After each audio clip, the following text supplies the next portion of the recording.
Hey guys, I got a 7.3 Powerstroke here that I've got from teardown. I got the bolts out of it, getting ready to take the main caps off, and I thought I'd actually share with you a tip that you can actually use at home. A lot of the things that we do here, we don't expect you to replicate because not everybody has a valve seat cutter or a diamond hone or anything like that.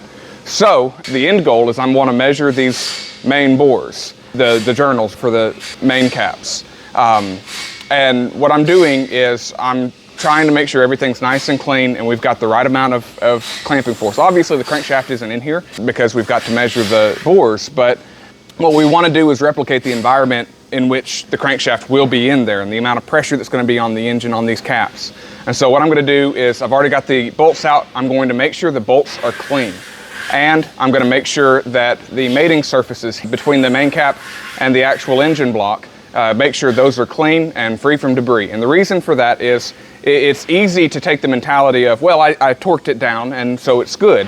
But if your bolts aren't clean, if there's debris, rust, some kind of dirt or obstruction, or maybe wear, some kind of damage on the threads, whether the actual threads on the bolt or the threads internally, then that's going to skew the amount of clamping force that you're actually providing on the surface that you want to secure. So what we do is we make sure everything is nice and clean so that we know that when we torque this to 76 pounds and then 95 foot-pounds, we know that is the spec. That is providing the right amount of clamping force that we need here.